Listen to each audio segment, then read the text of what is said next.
Breaking news siang ini dari Bali.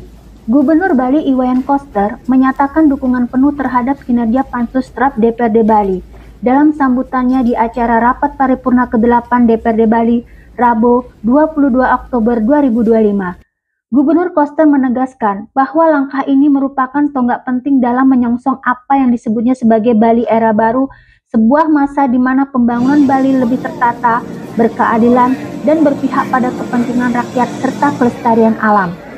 Gubernur Koster memuji inisiatif DPRD melalui Pansus TRAP sebagai bentuk keseriusan legislatif dalam menata kembali kebijakan tata ruang dan pertanahan di Pulau Dewata yang selama ini dinilai tumpang tindih dan kerap menimbulkan konflik agraria.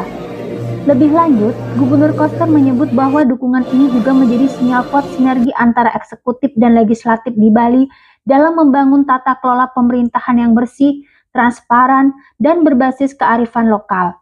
Apakah ini akan membawa perubahan besar dalam pengelolaan ruang dan tanah di Bali?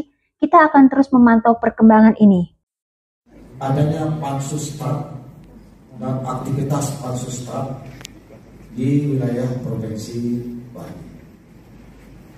Yang bertanya tadinya TRAP itu apa gitu. Ternyata TRAP itu tata ruang, aset, dan perizinan.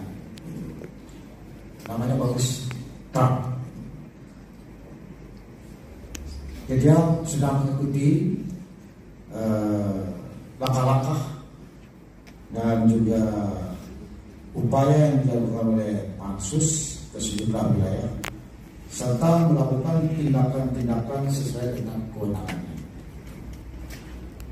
Atas aktivitasnya di dalam penegakan aturan terhadap pelaksanaan tata ruang, aset, dan perizinan, itu sudah sangat bagus.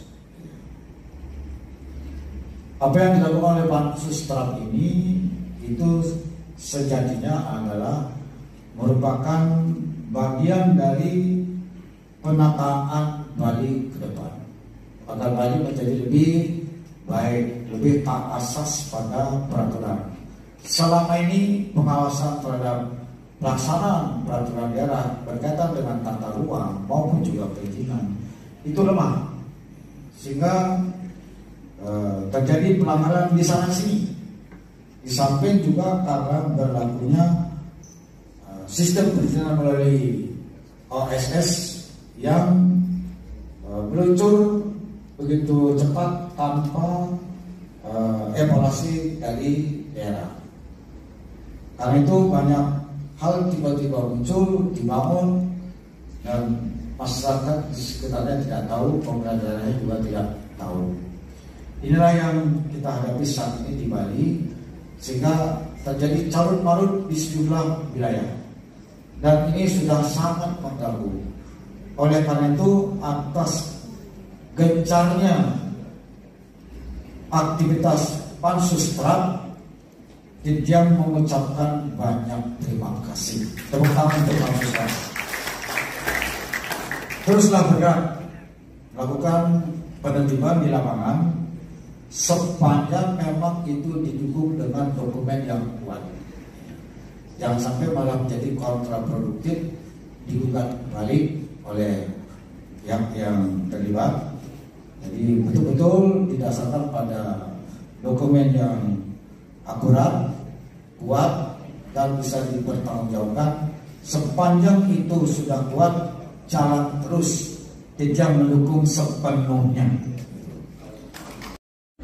Apa yang disampaikan oleh Bapak Gubernur Bali, Pak Iwayan Koster dalam rapat paripurna ke-8 DPRD Provinsi Bali memberikan apresiasi dan dukungan pujian kepada kami dari tim Pansus itu.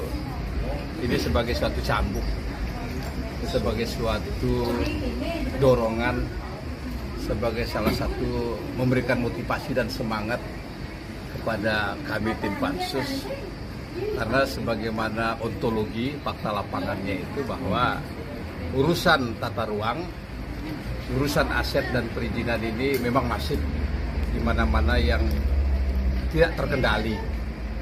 kan dengan sistem OSS itu memberikan ruang lagi untuk tidak terkendali. Terkesan bahwa pemerintah Provinsi Bali dan kabupaten kota yang ada itu ditutupi ruangnya dengan atensi atau akses oleh pemerintah pusat. Prinsipnya ini kan ruang yang ada itu kan ruang-ruang yang ada di Bali. Jadi ruang itu terkait tebing, jurang, danau, sempadan sungai, sempadan pantai, ya di hulu, kegiatan yang ada di hutan sampai kepada hilirnya di mangrove itu kan ruang-ruang yang ada di Bali yang menjadi urusan langsung dengan masyarakat Bali. Contoh saja ketika ada banjir kemarin, yang korban siapa? Kan masyarakat Bali yang terdampak, ya, yang merasa prihatin dan sakit yaitu atas kejadian banjir yang mengakibatkan tertutup di mana-mana itu kan masyarakat Bali.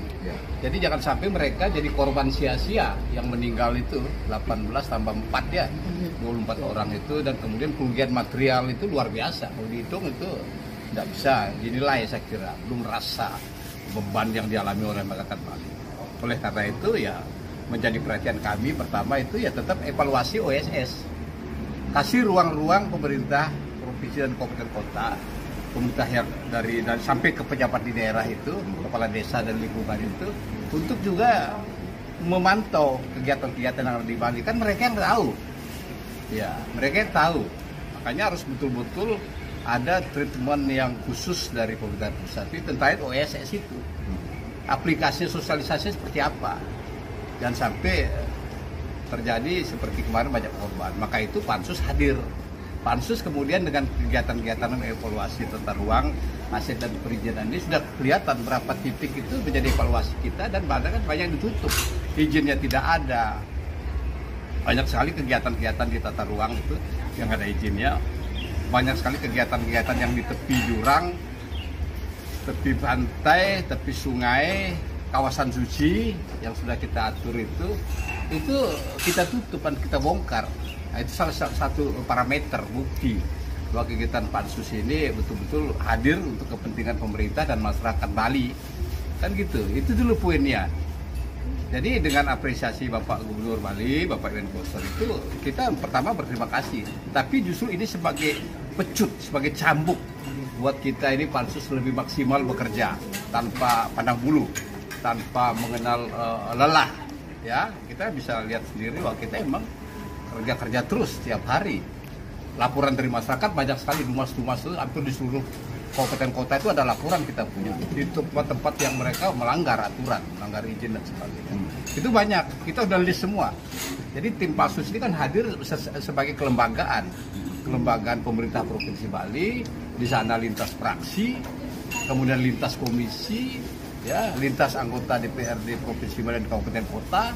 Itu hadir semua. Jadi ini bukan berbicara Pansus, ini berbicara kelembagaan, lembaga pemerintah provinsi. Maka itu kerja-kerja ini kerja-kerja lembaga. Kita udah list semua itu, data lumas yang diberikan oleh masyarakat. Kita udah list, tinggal tunggu waktu aja, kita akan turun kemana-mana, jalan-jalan, evaluasi, mana yang kita luruskan, yang izinnya kurang sedikit-dikit kita minta supaya perbaiki izinnya, urus izinnya, yang sangat melanggar kita evaluasi kegiatannya. Secara administrasi, secara aturan itu ada sanksi administrasi, tutup sementara, cabut izinnya, evaluasi izinnya, bongkar, kan itu dia. Kalau sanksi-sanksi pidana, nah itu yang sudah dilakukan oleh penegak hukum sekarang, sudah melebar ke situ. Itu sanksi pidana karena diatur dalam undang-undang maupun dalam perda-perda ada sanksi pidana itu. Kalau urusan tata ruang, aset dan perizinan ada sanksi pidana. Maka itu berapa kasus sudah digelar oleh aparat penegak hukum, ya kita apresiasi, yaitu langkah-langkah positif untuk membackup dan dukung kepentingan masyarakat Bali dan Provinsi Bali.